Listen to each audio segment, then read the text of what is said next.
Monsieur Ouattara, le président à vie, naturellement, est fatigué. Je n'ai pas de cerveau pour réfléchir. Si on veut tout citer. On sent qu'il y a un Ouattara qui est fatigué. Son réflexe, Celui qui va prendre les choses en main, le président à vie, qui va gérer la politique gouvernementale. c'est de démolir l'information. Si on veut tout citer. Parce qu'il a créé une ossature. De Afrique Intelligence, les confrères d'Afrique Intelligence apprécieront. On ne va pas quitter ici. Mais ça, c'est le problème. Il l'a déjà fait je ne sais combien de fois avec des informations que j'ai apportées sur ce plateau. Pendant un petit moment dans sa discrétion. On personnalise le débat. Non, On personnalise le débat. Allez-y. Et vous verrez. Des Tu as pris journalistes 2 minutes. français, 2 des minutes sur ma journalistes personne. ivoiriens en France. Si on veut tout citer, on Et va on pas va quitter quitter ici.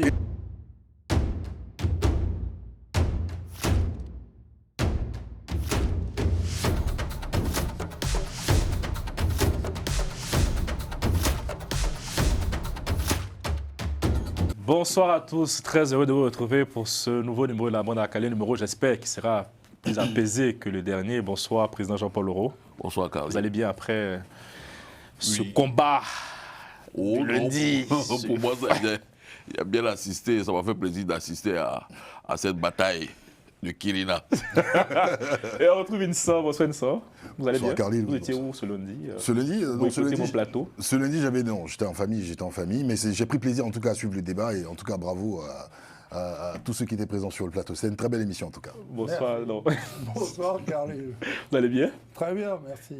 Bonsoir à Jean-Yves, qui est en vert aujourd'hui, un vert, je dirais, de la forêt. Un vert. Voilà. C'est du vert, non? Si je ne me trompe pas, C'est j'ai du du mal noir. à voir. C'est du noir. Bon, la régie m'a pas mis... donc je n'ai pas vu. Et on retrouve le sofa. Bonsoir Boussa. Bonsoir à tous, heureux de vous retrouver. À l'actualité, mais à la une aujourd'hui, on parlera de cette visite du ministre de l'intégration africaine ivoirien au Burkina Faso, le ministre délégué Adama Dosso. Il a rencontré son homologue le samedi 6 décembre. Président Jean-Paul Leroux, est-ce que là on assiste à un début de réchauffement entre le Burkina et la Côte d'Ivoire? En tout cas, c'est une prise de langue, je dirais, diplomatique entre les deux États. Et il faudra d'abord reconnaître que c'est à la demande du président ivoirien Alassane Ouattara que cette rencontre s'est faite. Il n'y a vraiment pas de problème entre les deux peuples, hein. Entre le peuple burkinabé et le peuple ivoirien. Il fallait qu'à un certain moment, c'est vrai qu'il y a le président Alassane Ouattara et le président Ibrahim Traoré ne sont pas les meilleurs amis du monde, ils n'iront jamais en vacances ensemble, mais il y a des réalités diplomatiques, il y a des réalités historiques, il y a des réalités socio-économiques qu'il faut prendre en compte. Je pense que le président Alassane Ouattara a pesé toute l'importance de la chose et a décidé de prendre langue avec cet État pour qu'il puisse avoir des relations normales. En tout cas, c'est bien de préciser parce que dans le communiqué des Burkinabés, ils disent à la demande du gouvernement ivoirien, c'était important de préciser. C'était important de préciser, oui, parce que ça pouvait s'aimer en fait aussi à la confusion, hein, parce que fallait déjà, en fait, c'est une rencontre qui est quand même surprenante et voir le ministre ivoirien de l'intégration africaine arriver, bon, on se posait beaucoup de questions. Donc je pense que c'est aussi une manière de préciser les choses clairement de la part de l'État burkinabé. Norbert. Moi, je ne peux pas m'empêcher de rapprocher cette visite de ce qui s'est passé dimanche au Bénin. Oui Oui, ça se télescope, on est dans un contexte explosif régional. C'est la veille. Et donc, bah oui, ok, tout va très bien, Madame la Marquise, on se rencontre, on discute, on est pour l'intégration régionale. Le lendemain, au Bénin, il y a une tentative de coup d'État militaire qui échoue, mais peut-être allons-nous rappeler dans quelles circonstances cette tentative échoue. Et est-ce qu'il ne se passe pas quelque chose en ce moment sur le plan sécuritaire en Afrique de l'Ouest? Les militaires en savent beaucoup plus que nous, évidemment, mais c'est curieux quand même, non? Enfin, je ne sais pas. Et je tiens à préciser que, d'après quelqu'un de l'entourage du président qui me disait qu'il est très préoccupé parce que c'était passé au Mali, la présence du JNIM. Peut-être on peut faire un lien aussi avec cette rencontre-là, sachant qu'il y a une frontière. Bon. Ouais. Le président ivoirien préoccupé par la situation au Mali. C'est ce qu'on m'a fait remonter. Mais je ne vois pas la nécessité dans ce cas-là en fait de déplacer des personnes au Burkina Faso. Il pouvait en fait envoyer son émissaire au Mali. Mais on a la frontière, nous, avec Oui, on a une frontière, on a les attaques. on a une frontière. Moi, je pense que la réalité, c'est que la diplomatie ou bien l'État ivoirien, le gouvernement ivoirien, fait preuve de lucidité. Et au plan sécuritaire, nous savons qu'il y a la menace du JNIM, il y a la menace de l'État islamique. Donc, on ne peut pas, ces États de l'AES, le Mali, le Burkina, qui est le pilier de ces trois États-là, aujourd'hui, constitue pour nous, qui sommes les pays côtiers, une forme de digue, on pourra dire sécuritaire. Si eux, à leur niveau, ils font une sorte de, je pourrais dire, d'autoroute pour laisser passer le JNIM ou l'État islamique, c'est en bas et sur nous les États. Sachant qu'au Burkina, on accuse la Côte d'Ivoire d'héberger des terroristes. Oui, je sais. Exactement. Donc, il est préférable de discuter avec eux pour qu'ils puissent harmoniser ensemble leur stratégie de lutte contre voilà, c'est la menace islamique, islamiste. Mais au-delà de ça, il y a certainement des relations. Restons dans le économiques. contexte. C'est le 6 décembre. Donc, lundi 8, il y avait l'investiture. Oui. Pourquoi il envoie son ministre avant son investiture? Il avait dit sur ce plateau, qui était beaucoup commenté, hein, le fait que l'absence des pays de l'AES ne légitime pas cette investiture. Comment vous voyez cette situation? Oui, bon, moi, je vais complètement sortir de toutes ces analyses-là et puis essayer de regarder un peu plus loin. C'est-à-dire le 31 octobre dernier, on a eu la résolution du Conseil de sécurité de l'ONU sur le Sahara occidental. Comme je l'ai dit, je vais aller prendre mon analyse un peu plus loin sur le Sahara occidental. Et donc, cette résolution-là, en fait, estime qu'une véritable en fait autonomie de la souveraineté, en fait une véritable autonomie sous la souveraineté marocaine serait la bienvenue. Donc, c'est-à-dire ce territoire-là sera sous, je vais dire... En fait, on reconnaît la marocanité du Sahara occidental en quelque sorte. Voilà, la marocanité du Sahara occidental, sachant que dans le Sahara occidental, il y a le projet du port d'Akla. Ce port d'Akla est un port qui a été, bon, le projet c'est d'ouvrir ce port-là à tous les pays, à tous les États de, comment on appelle ça, à tous les pays de l'AES, si je peux m'exprimer ainsi. Et du coup, ce projet-là, il est en train de prendre forme parce que avec cette résolution-là, maintenant, apparemment, il y a un dispositif sécuritaire qui est en train de se mettre en place pour convoyer tout ce qu'on a, tout ce qu'ils auront comme matière première, par exemple, de Bamako jusqu'à jusqu'à ce point-là. Donc, du coup, je pense qu'au niveau de ces différents États-là, ils pourront se détourner de la Côte d'Ivoire au détriment de gens du Maroc. Donc, je pense qu'il y a une influence marocaine qui commence à grandir au niveau de cette sous-région-là. Et donc, partant de là, le président ivoirien se dit que pour les ambitions aussi qu'il a pour cette Côte d'Ivoire, il ne peut pas laisser cette... parce qu'il s'était positionné aussi comme étant la personne qui garantissait, je vais dire, comment on appelle ça, la sécurité dans cette sous-région-là. Et il voit que sur ce terrain-là, on a le Maroc qui est en train de prendre, de l'ampleur. D'autant plus que le Maroc est aujourd'hui le médiateur entre les pays de l'AES et certains pays de l'Occident, notamment la France. On se souvient aussi que, je crois, en décembre dernier, il y avait 4 agents de la DGSE qui avaient été arrêtés au Burkina. C'est sous la médiation du Maroc que ces derniers ont été relâchés. Donc, je vais dire que le Maroc se positionne aujourd'hui comme le médiateur entre ces pays-là et les pays occidentaux. Du coup, l'influence du Maroc commence à grandir dans cette région-là. Donc, si par exemple ces 3 pays-là se tournent vers le Maroc en tout ce qui concerne les exportations et tout, quelle sera l'influence de la Côte d'Ivoire au niveau de la sous-région? D'autant plus que c'est Alassane Ouattara qui nous a dit que c'est lui qui garantissait cette stabilité-là. Donc aujourd'hui, on voit qu'au niveau de la stabilité, le Maroc est en train de prendre le dessus au niveau de cette... ça, c'est Et moi, en fait, quand je prends tout ça, là, l'un mis dans l'autre, ce que je peux dire, c'est que le président Ouattara, dont on méritait, je vais dire, la vision de celui qui était le visionnaire, aujourd'hui, s'est laissé avoir par ses émotions, d'autant plus en fait, il a endossé un conflit qui n'était pas le nôtre.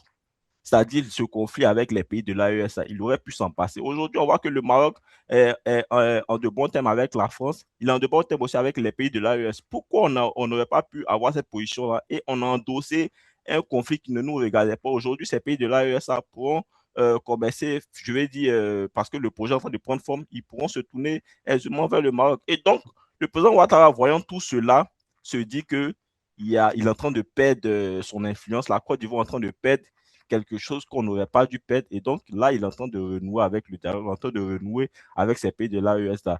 Et lorsqu'on poursuit, lorsqu'on va un peu plus loin, lorsque comment on appelle ça, le ministre de l'intégration échange avec son homologue, il fait cas du fait que la Côte d'Ivoire et le Burkina sont des pays historiquement liés.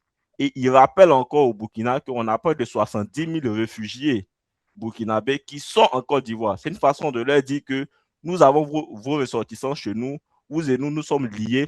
Et donc, à un moment donné, pour prendre, sachez prendre vos décisions. Parce que si jamais ça ne va pas dans le sens qui puisse arranger les deux parties, on sera amené à un moment donné de vous redonner vos problèmes. Donc, je vais dire que voilà, moi, c'est sur cette analyse-là que je parle. Je pense que c'est un peu cela qui a motivé l'État ivoirien à entreprendre ces rencontres-là et à entamer les négociations. Ce sont les merveilles de la bonne à Khalil, avec les ouvertures des angles, vraiment que je n'avais pas anticipé. La question du Maroc, c'est vrai que je n'ai pas vu venir ça quand même. Moi, je pensais plus à un petit coup de pied à l'Algérie quand même pour dire, voilà, puisqu'on sait que les pays de l'Ouest, notamment le Mali, a engagé dans un combat diplomatique avec l'Algérie. Mais je pense que ça s'entend ou pas? Une sens Norbert, avant que Moussa. Parce qu'il y a une réaction. Bon, Moussa va prendre la parole et après, parce que Jean-Yves, vous avez suscité des réactions sur ce plateau. Donc, je laisse Moussa et après, Insan réagira sur cette option. Oui, l'analyse faite par Jean-Yves, effectivement, je n'avais pas aussi vu cet angle-là et c'est très intéressant. Mais moi, j'aimerais remettre cette visite-là dans le contexte, on va dire le moment immédiat, le contexte immédiat, c'est le contexte de l'investiture du président Ouattara. Moi, je me félicite de la démarche, du gouvernement ivoirien et qui est constante, hein, malgré toutes les invectives, malgré toutes les attaques qui ont pu avoir, que l'État, à travers le chef de l'État burkinabé, a pu avoir envers la Côte d'Ivoire. Le pays a toujours eu cette démarche de conciliation. On se rappelle que à la demande encore de la partie ivoirienne, le ministre Téné Ibrahima s'était rendu je pense que dans une ville ou même dans un camp au Burkina Faso pour rencontrer son homologue burkinabé afin de discuter des conditions pour un renouement des relations de défense entre les deux pays. Donc ça, c'est plutôt une bonne chose. Le contexte immédiat dans la mesure où le 8 décembre, le président Ouattara devait faire son investiture et pour moi, une investiture, ça ouvre une nouvelle page, la page d'un nouveau mandat et eu égard à tous on va dire, ce froid qu'il y a eu entre nos deux pays, je pense que c'était de bonne loi de pouvoir renouer le contact, de pouvoir aplanir les différends entre les uns et les autres pour repartir sur de nouvelles bases. Parce qu'on se rappelle que le président Ouattara a motivé son mandat, du moins sa candidature pour un nouveau mandat par le besoin de garder la stabilité, comment dirais-je, la sécurité, la relative sécurité au niveau du pays. Et je pense que cette stabilité-là, même si on l'a en ce moment, elle est toujours dépendante des relations qu'on va avoir avec nos voisins. Donc, le fait de pouvoir renouer le contact avec le voisin burkinabé et que ce soit de l'initiative de la partie ivoirienne, moi je pense que ça agrandit la Côte d'Ivoire et ça contribue comment dirais-je, à réussir cet engagement de paix. Moussa, est-ce que c'est un coup de pression mis sur les autorités burkinabées pour les inviter, je dirais, à mettre un peu d'eau dans le tchapalo? Je ne dirais pas un coup de pression, mais je dirais vraiment montrer on va dire les nouvelles dispositions, les bonnes dispositions de la partie ivoirienne pour que, en fait, on puisse revenir sur de nouvelles bases. Parce que moi, je me dis, la paix dans les deux pays-là, en fait, il y a tellement de liens entre nous. Il y a quelqu'un sur le plateau qui a rappelé, on va dire, le brassage un peu des populations, le fait qu'on ait un bon nombre quand même de populations du Burkina et même des réfugiés en Côte d'Ivoire. Je pense que c'est dans l'intérêt de tous, surtout même, je dirais, même si l'initiative vient de la Côte d'Ivoire, surtout de la partie burkinabé, que les relations se réchauffent entre nos deux pays. Parce que au-delà de la partie population, il y a les aspects économiques aussi. Donc, le fait de pouvoir renouer ce contact-là, c'est plutôt une bonne chose. Et félicitations à la Côte d'Ivoire pour ça. J'espère que la partie burkinabé Merci, professeur Boussa. pourra on va dire, attraper la main qui est tendue et puis pouvoir répartir sur une nouvelle base. Il y a un nouveau mandat qui commence, on peut ouvrir une nouvelle page de relations diplomatiques entre nos deux pays. Amis de tous, ennemis de personne, c'était le mot du chef d'État lors de son investiture. Oui, mais en fait, il faut comprendre le contexte. C'est que le Burkina Faso fait partie de l'AES, qui est une confédération. Suite au décès, on va mettre les pieds dans le plat, suite au décès en fait de Alain Traoré, surnommé Alino Faso, le porte-parole en fait de l'AES sur la chaîne malienne a demandé des comptes à la Côte d'Ivoire. Il n'y a eu aucune réponse. Le porte-parole de l'AES. Oui, parce que la présidence tournante de l'AES se fait par État. Donc c'était le porte-parole en fait d'accord de l'AES qui est malien, qui s'est adressé sur la chaîne de l'OMPM. Avec un prochain sommet prévu, voilà. 23 et 24 décembre. Tout à fait. Au Donc, Mali. cette affaire-là, elle est pendante. Cette affaire, elle est pendante. Il faut savoir que les relations entre le Burkina Faso et la Côte d'Ivoire ne sont pas au beau fixe, comme on nous le fait croire.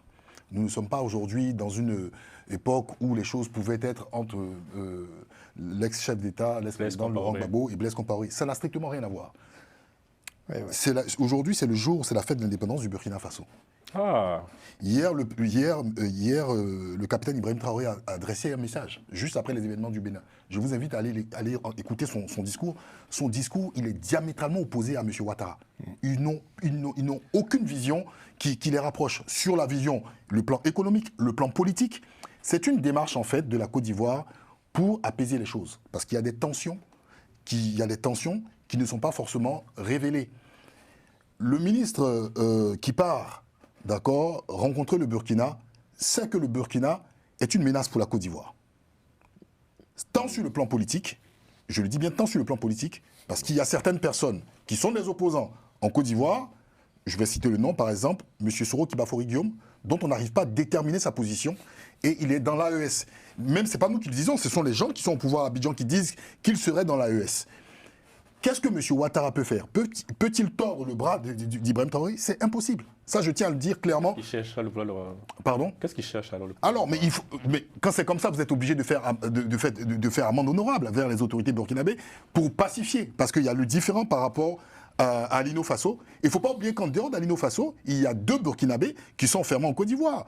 Mademoiselle Sophie Wendiaounou et un autre dont le Burkina demande à ce qu'il soit relaxé. Cette affaire-là aussi, les gens l'occultent. Il faut comprendre quelque chose sur le plan économique. J'ai entendu tout à l'heure Moussa dire quelque chose de très important.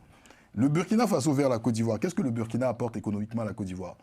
D'accord, vous allez sur le site parce que le président a demandé à ce que je donne des sources. Trading Economics. Vous avez bien travaillé aujourd'hui. Voilà, Trading Economics, c'est 107 milliards en 2024, d'accord, en ce qui concerne les exportations du Burkina vers la Côte d'Ivoire. Dans l'effet inverse, vous êtes à près de 650 milliards de francs CFA. Donc la Côte d'Ivoire sait que le Burkina est potentiellement un gros client. Et pour suivre en fait ce que Jean-Yves disait, Jean-Yves, je tiens à te rassurer, la diplomatie en fait dans le cadre de l'AES, parce que le Burkina Faso fait partie de l'AES, je me rappelle d'un discours en fait d'accord du ministre Abdoulaye Diop qui disait que nous, le ministre des Affaires étrangères malien qui disait si nous, pour l'AES, pays membre de l'AES, on doit d'accord collaborer avec le diable, tant que cela servira nos intérêts, on le fera.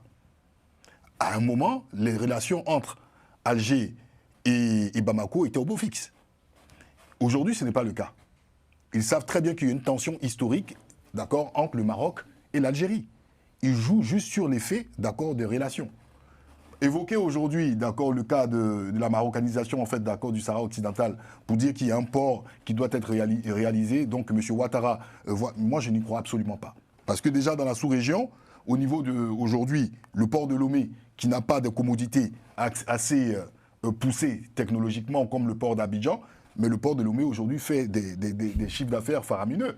Par le simple fait que, en fait, d'accord, les pays de l'AES, d'accord, travaillent avec ce port. Il y a aussi aujourd'hui le port d'Accra. Le port d'Accra qui devient aussi un nouveau partenaire, parce qu'il ne faut pas oublier que John Dramani, après avoir rencontré M. Ouattara, a fait le tour de l'AES pour aller faire son lobbying. C'est gagnant.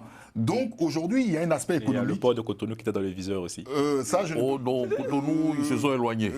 Cotonou, non, c'est une possibilité. C'est vrai que sur les réseaux sociaux, le jeu du coup d'État, ils ont mis en avant, on va prendre le port et tout. Le port de Cotonou, il ne faut pas qu'on se voit la face, le port de Cotonou, de toutes les façons, si l'AES a l'occasion d'avoir en tout cas une proximité avec le port de Cotonou, ça sera tout bénef. Ça sera tout bénef, il ne faut pas qu'on se voile. Leur but, et le Burkina Faso, leur but, c'est d'avoir des accès maritimes, d'accord, pour se ravitailler et aussi pour exporter. Ça, c'est une évidence, tous les États vivent comme ça.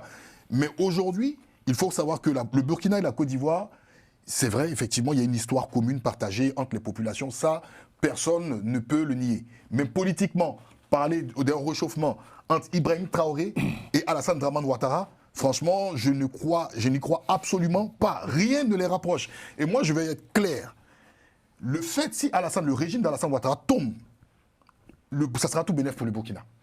Et vice-versa, si le régime du Burkina tombe, le régime du Burkina tombe, ça sera aussi, d'accord, tout bénéfice pour le régime d'Abidjan. Donc, Insa, sur quoi débouchera cette rencontre, finalement? Non, pour moi, c'est un pétard mouillé. Ok. C'est un pétard mouillé. Abidjan, de toute façon, ne pourra pas donner suite aux demandes, déjà, en ce qui concerne la clarification du cas Alino Faso. Abidjan ne le fera pas.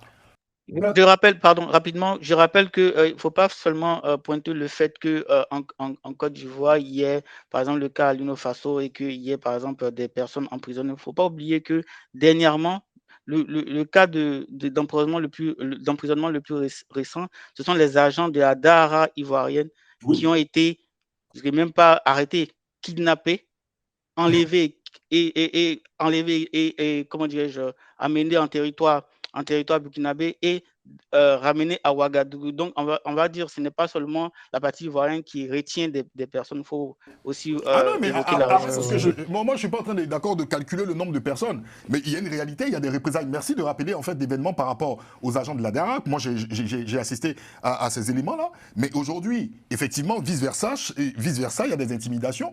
Mais il y a eu un mort dans cette situation qu'on déplore. Ce n'est pas une situation, d'accord, joyeuse. Il y a eu un mort dans cette situation. Le cas d'Alino Faso, monsieur le procureur Kone Brahma a indiqué donner des suites par rapport à cette situation. On n'a jusqu'à aujourd'hui officiellement aucun éclaircissement. Ce qu'il en est... C'est quoi? C'est une autopsie. Ils ont donné les raisons de l'autopsie. Ils ont envoyé le corps je n'ai pas le résultat. L'autopsie a été faite au Burkina. Il y a rien. La suite est côté burkinabé. C'est le burkinabé qui doit dire si l'autopsie ivoirienne est OK ou bien derrière, c'est plutôt Monsieur Moussa, après les résultats de l'autopsie, d'accord, du niveau ivoirien n'ont pas été révélés. Les résultats de l'autopsie au niveau burkinabé n'ont pas été révélés. Mais je tiens à dire quelque chose. À partir du moment où une autopsie clarifie les choses, on ne prend pas certaines décisions. C'est pour cela que j'ai introduit mon intervention par la demande de l'AES en ce qui concerne des clarifications vis-à-vis de l'État ivoirien. C'est une vidéo qui est sur la chaîne ORTM. D'accord? Et cette clarification, il n'y a pas eu de suite donnée jusqu'à présent. Bien. OK. Bien. Juste, oui, il nous reste 5 minutes pour fermer ce sujet. Une petite synthèse, si tu me permets. D'abord, Atom Blanc avait promis de mettre les pieds dans le plat, c'est ce qu'il a fait. Oui. Et donc, effectivement, là, avec ce petit rappel, on se rend compte qu'effectivement, il y a une tension extrêmement vive entre le Burkina et la Côte d'Ivoire. Bien. Deuxièmement, Moussa a raison, il dit qu'il rapproche les dates, on est à la veille ou à l'avant-veille de l'investiture pour le 4e mandat anticonstitutionnel d'Alassane Ouattara. L'absence du Burkina Faso à cette cérémonie va être on ne plus brillante. On tente désespérément d'obtenir la venue d'une délégation de très haut niveau. Ah, c'est pas mentionné dans la discussion. Non, mais moi, interprétation. Okay. J'en suis aux interprétations. Après, je vais passer donc, Moussa a raison, sauf que Moussa a oublié de dire que la Côte d'Ivoire n'a pas réussi Et elle a tenté, après tout, effectivement, il faut venir, et puis ça n'a pas marché. Bon. Le président Jean-Paul Auroux, il souligne dans son intervention liminaire qu'il y a des djihadistes dans le Sahel et que c'est un véritable danger, que ça inquiète beaucoup là, qu'il y avait une raison d'aller en parler. Mais je ferai remarquer une chose, c'est que les djihadistes en question, ce sont aussi des ennemis des pays de l'AES. Okay, alors, on peut imaginer que, vu d'Abidjan, on se dise, eh ben, puisque nous avons un ennemi commun, soyons amis. Et pourtant, ce n'est pas le cas, puisque Nssan a mis les pieds dans le plat. Il a bien dit qu'il y a des choses qui ne sont pas passées, notamment la mort, qui nous interroge, d'Alino Faso. Donc, voilà comment je... C'est un pétard mouillé, alors, cette rencontre? Non, c'est pas ça. C'est que non seulement ils ont tenté, ils ont essayé d'avoir... peut-être était-il porteur d'une invitation pour eBay, pour qu'il vienne à la cérémonie, peut-être, j'en sais rien. Mais moi, j'ai rajouté une couche supplémentaire qui n'est pas aussi lointaine que celle de Jean-Yves, parce que là, c'est de la géostratégie, très intéressant. Oui. Personne n'y avait pensé, bravo. Non, mais il est très fort. Mais franchement, je n'avais pas pensé à ça, j'avais pensé au très court terme. Il s'avère que le lendemain, il se passe un événement incroyable au Bénin, qui m'interroge, moi, en tant qu'observateur, parce que de deux choses l'une, ou c'était quelques soldats isolés, et puis à ce moment-là, pourquoi en faire tout un plat, ou alors c'est plus que ça. Et si c'est plus que ça, ça veut dire que les militaires savent quelque chose que nous ignorons, c'est ce que j'ai dit. Comment se fait-il qu'on envoie une armada venue du Nigeria au Bénin, où ils sont encore aujourd'hui? Comment se fait-il que le colonel Tigri, qui était le chef des mutins, n'ait pas été arrêté? Où est-il? Et Atom Blanc rajoute effectivement qu'il y a toujours cette menace fantôme, celle de Guillaume Soro qui se balade dans la sous-région. Donc on a tous les ingrédients, on n'aura pas les réponses. Mais on les a posés dans la on va essayer de fermer rapidement ce sujet. Oui, sur ce sujet, bon, franchement, parlons calmement. Il ne faudrait pas qu'on rêve non plus. Personne n'a dit ici que cette rencontre avait pour objet d'amener Ibrahim Traoré et Alassane Ouattara à s'embrasser ou à aller passer les vacances ensemble à Mougins ou je ne sais pas où. Ce n'était pas ça le projet. Et on l'a dit clairement, c'est une prise de langue. Depuis bientôt 3 ans, sinon 4 ans, ces deux États ne se parlent plus de façon chaude, ils se parlent de façon froide. Moussa l'a rappelé, il y a eu cette première rencontre avec le ministre de la Défense, quelque part dans un village, dans un camp militaire, je crois, dans la région de Bobo-Dioulasso. Et puis, il y a eu cette deuxième rencontre. Ça ne veut pas dire... Une hirondelle, comme on le dit, ne fait pas le printemps. Oui, mais pourquoi? Carly, il a raison. Pourquoi juste avant l'investiture? Allez-y, justement, voilà pourquoi nous on fait ces supputations-là sur ce plateau pour dire qu'il y a eu possiblement une carte d'invitation.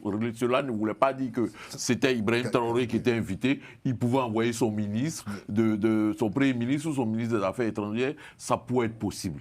Au-delà de ça, et c'est ce qu'on dit, ça n'enlève pas au fait que ces deux pays commercent. Ah oui, ça c'est... La Côte d'Ivoire et le Burkina commercent. Ouais. Ça n'a rien changé au niveau du commerce, au niveau des personnes. Je pourrais dire le trafic continue toujours. En Côte d'Ivoire, il y a près de 3 millions de Burkinabés. On a près de 50 000 réfugiés issus de la crise liée au djihadisme qui sont dans notre pays, la Côte d'Ivoire. Le Mali, c'est pareil. Nous avons une forte communauté de ces 3 États-là là-bas.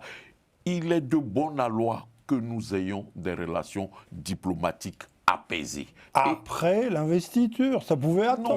Non, mais c'est ce qu'on dit. Avant l'investiture, le président Ouattara l'a dit, il dit la Côte d'Ivoire n'est l'ennemi de personne, nous sommes l'ami de tous. Voilà. Quand on lance une telle phrase, à un moment. C'est la dynamique. C'est un message clair. Bien. Ouais, mais ça n'a pas Président, Non, on va... ne dit pas que ça n'a pas marché. C'est toi qui disais ici que j'ai l'action... une info pour vous. C'est toi qui disais Il faut ici qu'on que débatte l'action dessus. diplomatique de Helsinki, il ne sait pas qui s'est passé 15 ans après, c'est ce qui a entraîné la chute du mur de Berlin. Oui, pourquoi pas encore? Ça peut entraîner d'autres choses plus tard, dans 6 mois, dans un an. Le mur de quoi? Toi, tu crois au bonheur à venir de trucs de Helsinki, et puis tu veux que ce qui s'est passé au Burkina n'a qu'à avoir une conséquence rapide et immédiate. Merci beaucoup. Je vous laisse réagir rapidement, à son temps qui répond rapidement sur votre analyse géostratégique et après on passe à l'autre sujet. Non, mais moi, il y a fini de faire mon analyse. C'est fini. On peut passer à l'autre sujet. C'est plus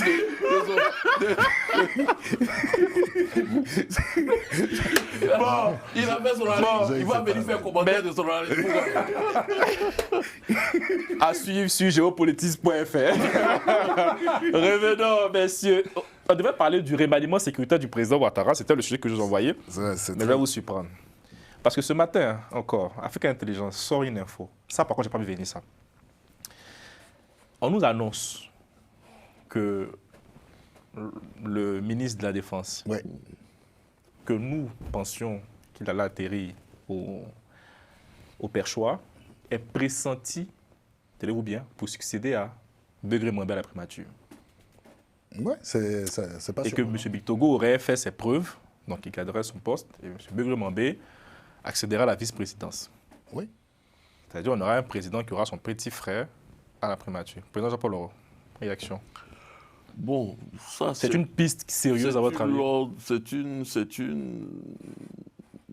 C'est dans l'ordre des supputations, des commentaires, des spéculations. Que le président mène.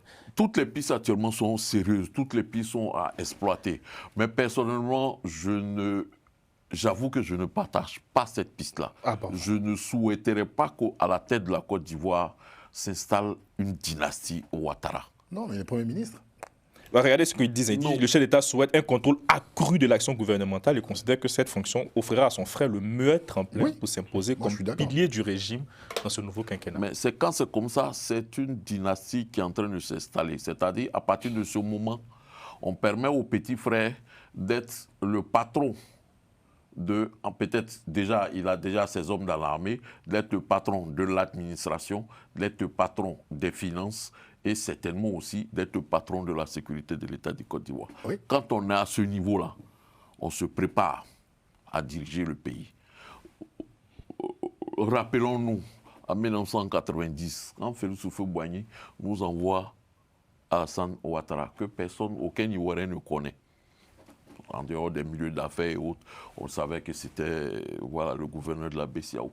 3 ans après, il a manifesté des désirs de devenir président de ce pays. On sait ce qui s'est passé par rapport à la Constitution. Alikona Bédi est devenu. Alassane Ouattara a aiguisé son appétit politique. Aujourd'hui, il est président de la Côte d'Ivoire.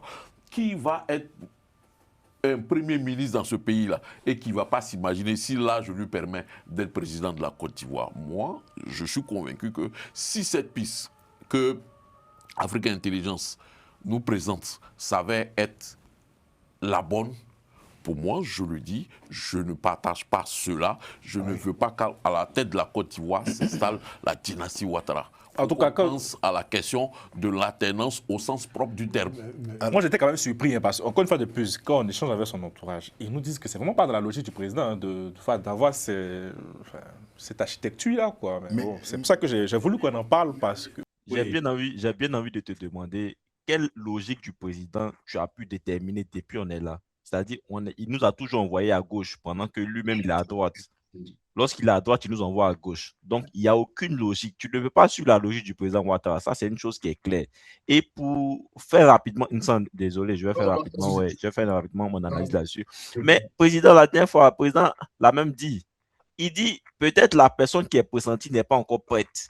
Et cette personne-là, et quand le ministre lui-même, Téné m'a dit, on a demandé pardon au président pour qui se représente. Parce qu'on n'est pas, moi je l'interprète maintenant, c'est pour dire parce qu'on n'est pas encore prêt. Et il a fait la défense. Après la défense, effectivement, on le met en tant que ministre, en tant que premier ministre, pour qu'il fasse ses armes. Une fois qu'il a fini à la primature, pour moi, il sera vraiment aguerri, en griffe. C'est-à-dire, voilà, il Et, faudra et je maintenant complète, parce que consentir. je complète votre analyse, pardon. On dit même que si Birger Mwambe va à la présidence, je précise, je lis le papier, Un vice-président. la vice-présidence, pardon, avec un périmètre réduit. Oui, Voilà. Waouh! oui, mais c'est logique. Non, parce que c'est constitutionnel en fait. Si Birger Ça veut dire- Mwambe...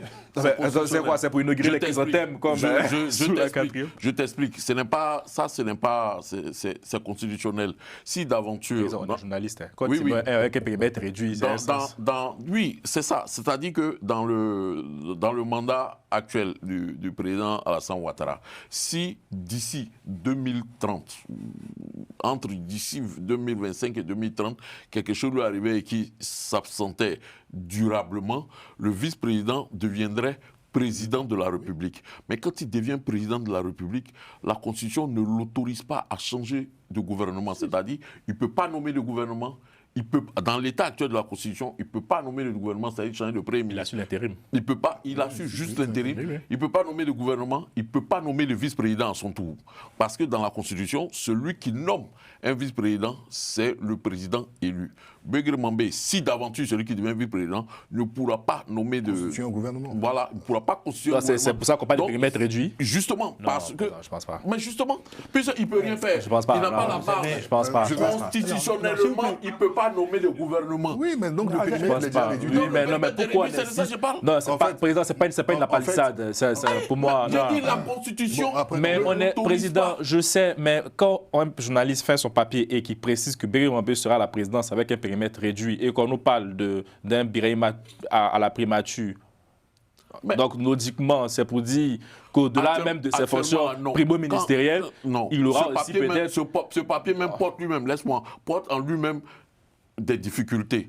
Parce qu'aujourd'hui, le vice-président, il a quel périmètre? Tant qu'il y a un Mais c'est président, pour ça, tant qu'il y a un président, oui. vice-président, il a quel périmètre? Il n'a rien. C'est quand le président lui dit va ici, va ici, va. En fait, non, Donc c'est le pour dire, vice-président c'est un n'a poste- aucun non, c'est un périmètre. poste à même. périmètre C'est quand réduit. il devient président qu'on peut lui espérer un espace d'action. Sinon, quand il est vice-président, là, il n'est rien du tout. Tant que le président est là, il ne sert à rien. C'est quand le président lui donne Si, alors là, l'autorisation. je Voilà, voudrais- voilà des réalités. C'est quand il deviendra président qu'on peut parler de périmètre d'action. Voilà pourquoi quand Carré. ce papier précise, Il va terminer président. quand ce Terminer papier président. précise qu'il a un périmètre réduit, Pour moi, c'est le c'est quand conseil- il deviendra président. Or, qu'entre-temps, le conseil, la Constitution réduit le périmètre de celui de Donc c'est une du lecture vice-président. juridique à votre avis. Il y a C'est une pas... lecture juridique Très bien, constitutionnelle. très bien, Voilà. président. Oui. Juste Allez-y, allez-y. une petite illustration à nos nouveaux téléspectateurs qui ne connaîtraient pas le président à vie. Une fois encore, et il vient de démontrer que, à peine a-t-il pris connaissance d'une information qu'il ignorait la seconde précédente, non seulement il a des commentaires à faire sur le sujet, je parle du J'ai pas, confrère j'ai Jean-Paul pas, j'ai Roland, pas le, j'ai mais pas le en droit. plus, Attends, j'ai pas le droit il- parce que j'apprends une information. Je n'ai pas de cerveau pour réfléchir. Instantanément, son réflexe, c'est de démolir l'information. Alors, il le fait là, devant vos yeux ébahis, Il émet des doutes. avec une information de Afrique Intelligence. Les confrères d'Afrique Intelligence apprécieront. Mais ça, c'est le problème. Il l'a déjà fait je ne sais combien de fois, avec des informations que j'ai apportées sur ce plateau. Oh, on Donc, personnalise vous prenez le débat. connaissance. On personnalise le débat. Allez-y, terminez. Parenthèse fermée concernant le président à vie des journalistes 2 minutes. français, 2 minutes des sur ma journalistes personne. ivoiriens en France. Je continue. Oui. J'ai dit une chose, c'est que sur ce plateau, un jour, j'ai dit que Adama Bictogo, actuel président de l'Assemblée nationale, avait pris la tête d'un front anti-succession dynastique. Et de quoi s'agissait-il à l'époque? C'était tout récemment. Il s'agissait d'une idée selon laquelle le petit frère du président Ouattara, qu'on l'on appelle photocopie communément, allait devenir président de l'Assemblée nationale. C'était ça la succession dynastique. C'était celle-ci. Le fait qu'il aille non pas au perchoir, comme on dit à l'Assemblée nationale, mais à la primature, c'est pas du tout la même chose. Si on évoquait à l'époque un front anti-succession dynastique en la personne d'Adama Bictogo et qu'aujourd'hui on trouve que finalement peut-être que Photocopie va aller à la primature, c'est peut-être parce que tout simplement le perchoir, la route du perchoir était peut-être fermée pour lui qui est probablement le futur député d'Abobo. L'information là, tu l'as reçue quand? Non, cette information-là, tu l'as reçue quand? C'est pas une information, donc toi, tu te permets, toi, tu as le droit de réfléchir là-dessus, d'avoir une idée. Moi, Jean-Paul Leroux, je n'ai pas le droit d'avoir tout le monde a le droit de... Allez-y, Insa. Alors, je dis quelque chose qui est très important. Oh, mais tu es extraordinaire, toi. Je vais vous dire quelque chose qui est important. En fait, je pense qu'on avait fait un débat ici, il y a, je crois, un mois, où on parlait d'une potentielle candidature. Oui. On parlait, voilà. Et je vous avais dit que M. Téné Birima a été préparé depuis fort longtemps. Et le président Jean-Paul Leroux même nous a donné des informations. Il a dit,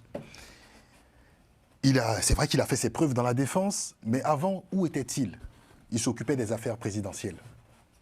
Quand ils sont arrivés en 2011, où était-il? Il s'occupait même du budget. Il y avait un budget. Vous vous rappelez du fameux budget de la présidence. Budget de souveraineté. Budget de souveraineté. Et même, il y avait un budget, en fait, d'accord, je ne me rappelle plus, j'ai plus l'appellation de ce budget qui a disparu par la suite. C'était un financement qui était assez colossal pour la reconstruction et remettre les structures d'État. PPU. Oui, PPU. Programme présidentiel d'urgence. Voilà.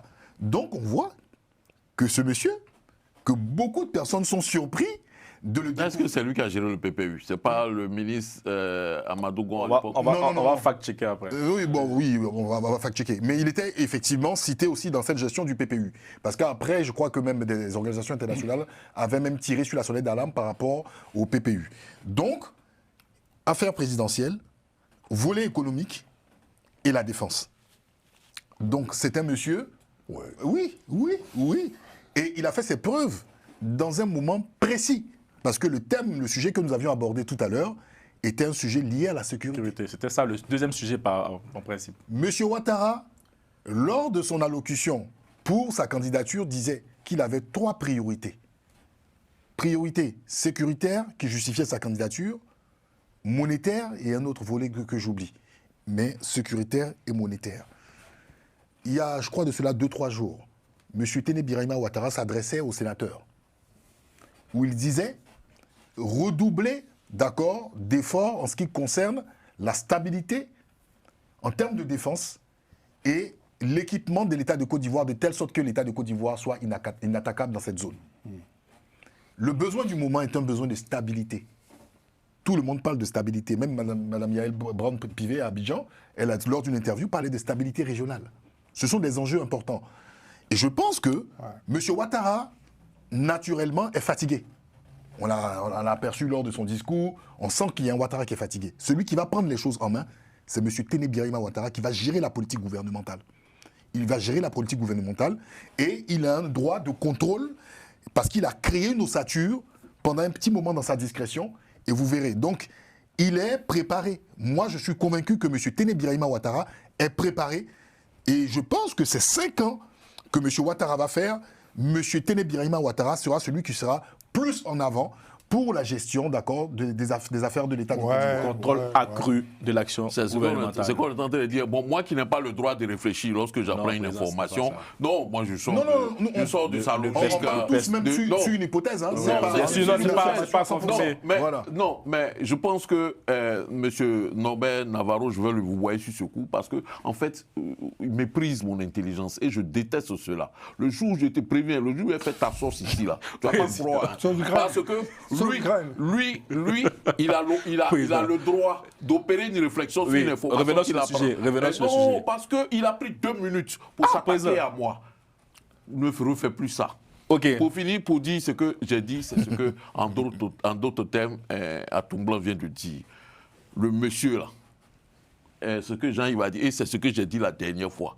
Si le président Alassane Ouattara avait quelqu'un qu'ils estimaient être prêt, il n'allait pas se représenter parce qu'il a vu qu'il n'était pas prêt. Son frère lui-même l'a dit. Nous avons demandé pardon au président pour ne pas pour ne pas qu'il nous laisse. Et il est venu se présenter. Bien. Quand on assiste à ça, il y a déjà eu la jurisprudence Amadou Gon Coulibaly. Lorsque le président Alassane Ouattara voulait que Amadou Gon lui succède, il a pris Amadou Gon, qui était secrétaire général de la présidence, il en a fait le premier ministre. Et il le préparait à gouverner ce pays. Malheureusement, Dieu en a voulu autrement.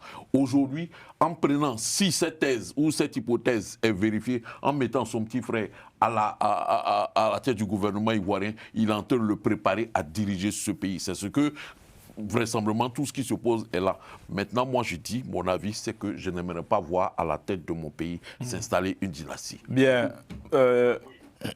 Moi, je vais poursuivre ma réflexion rapidement. Moussa, j'ai fini et puis je te fais la passe. Voilà. Avec plaisir. Tout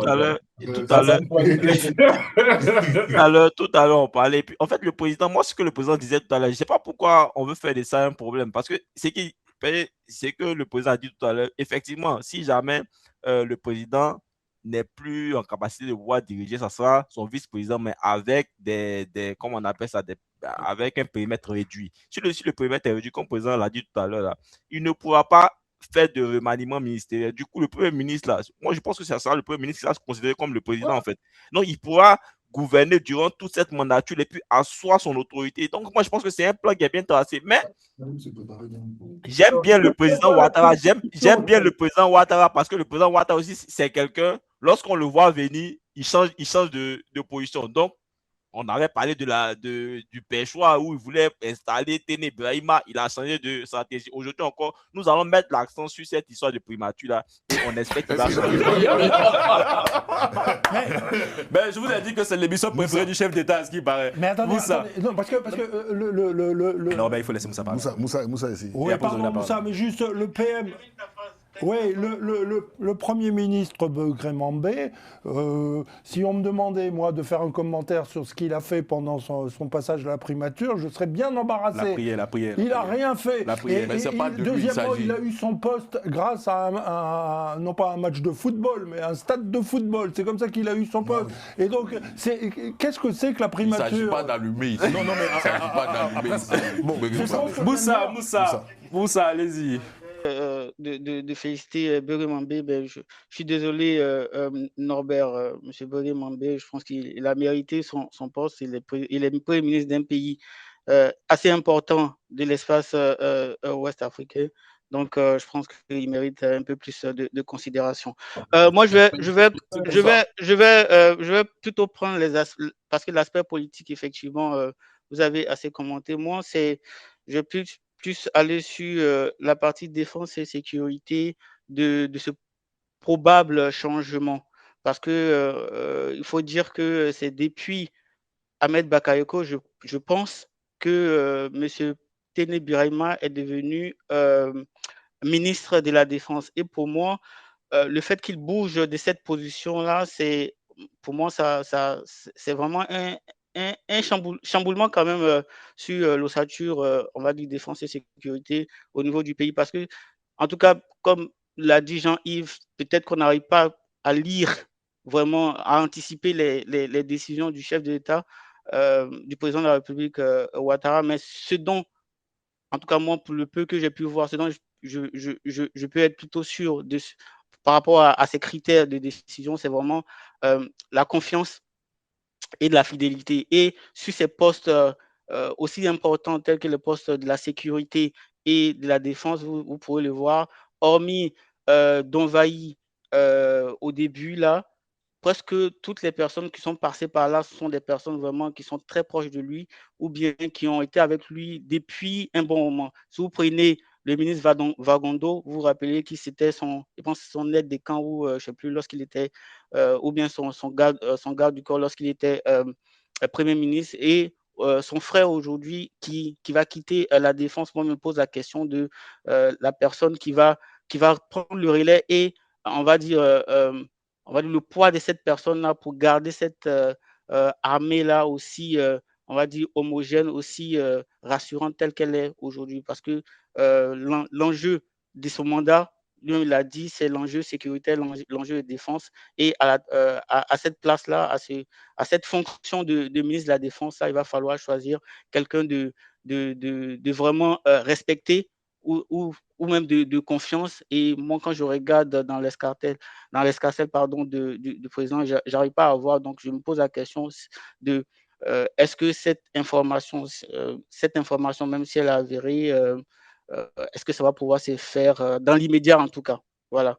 Bon, je précise que ce n'est pas l'info de Carlilo. J'ai demandé pardon. Parce que souvent, là, on dit c'est moi qui alimente les choses. Non, on est en train de supputer. Africa Intelligence, allez sur le site, vous allez lire. Ce n'est pas Kali qui a dit.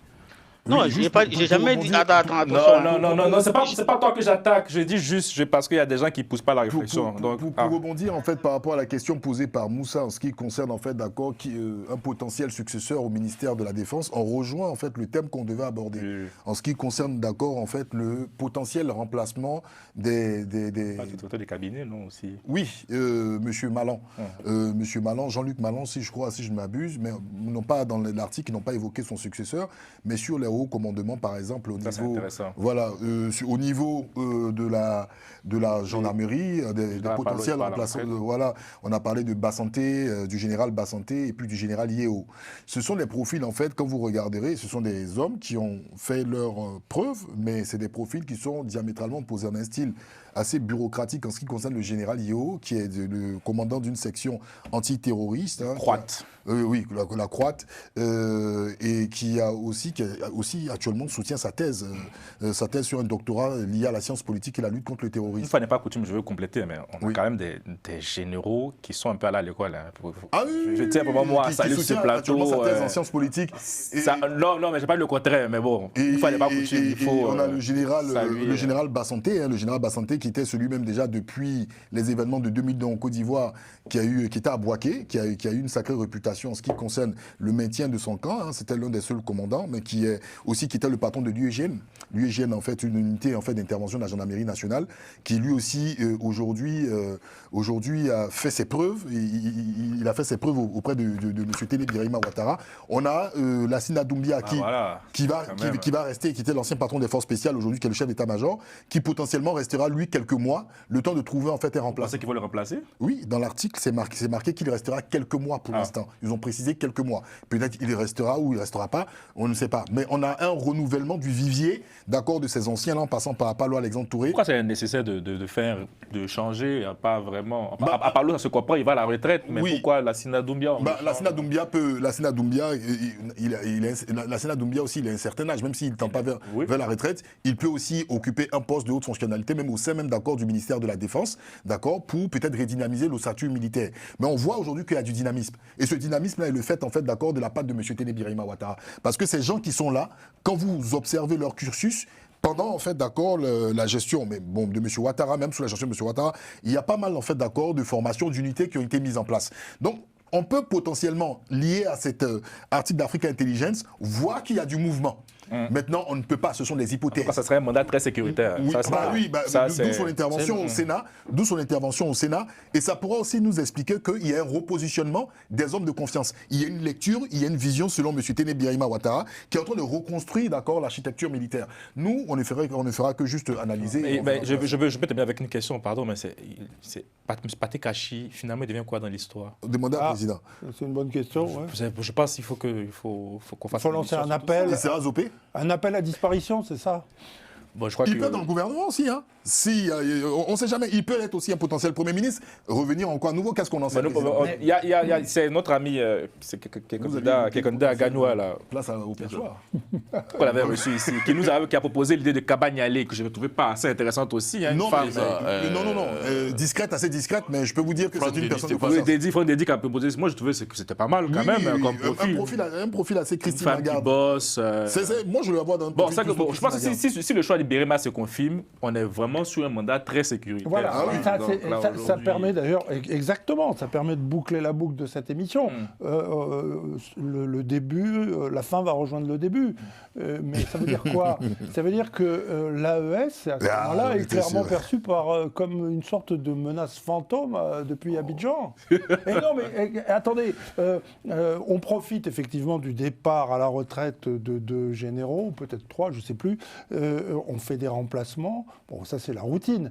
Mais là, on sécurise, on met des hommes à soi, et puis on prend la primature, et ça veut dire quoi? Qu'est-ce qui va se passer qu'est-ce qui va se passer demain entre la Côte d'Ivoire et les pays de l'AES?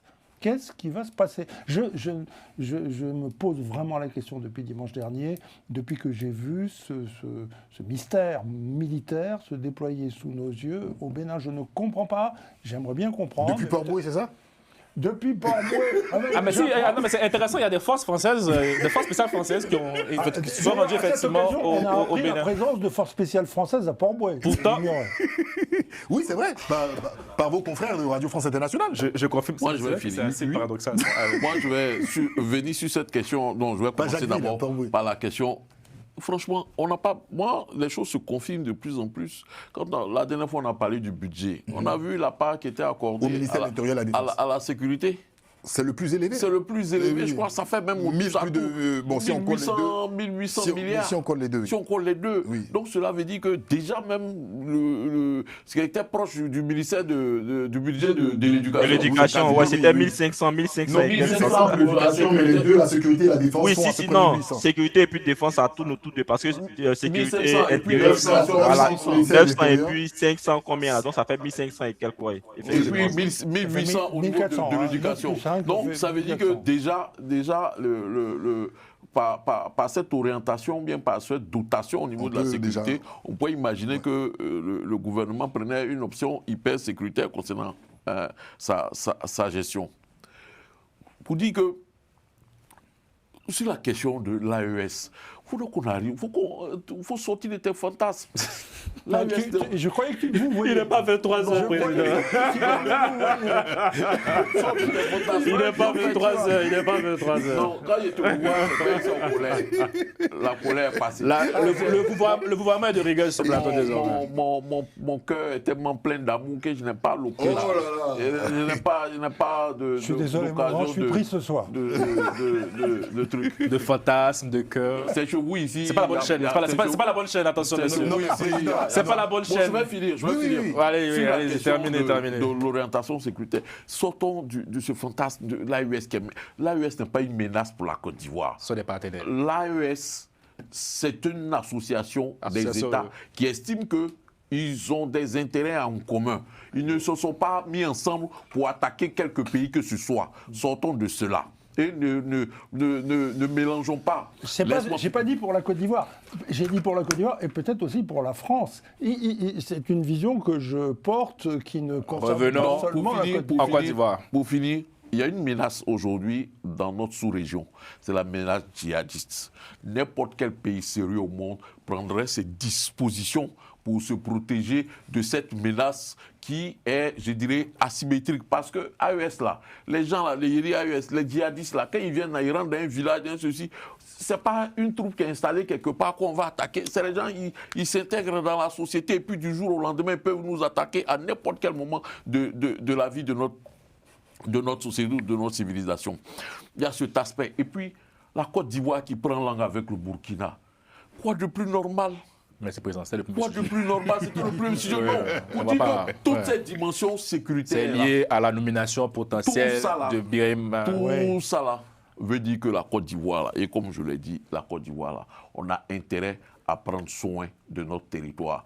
Et ça, c'est la mission du président de la République. Il a dit ça lors de son investiture. Donc, quoi de plus normal qu'il mette beaucoup d'argent dans la sécurité Et qui nomme le ministre de la Défense éventuellement à la primature. Cet aspect maintenant, ça là, personnellement, du point de vue principe et de mes convictions, je ne partage pas ça. Je ne veux pas à la tête de la Côte d'Ivoire une dynastie.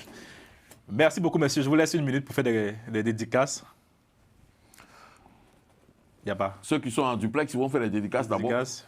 Jean, il va dire... C'était l'anniversaire de Moussa. L'anniversaire de Moussa. Ah, bon anniversaire, Moussa. Ouais, C'est gentil, Moussa. c'est gentil, c'est gentil.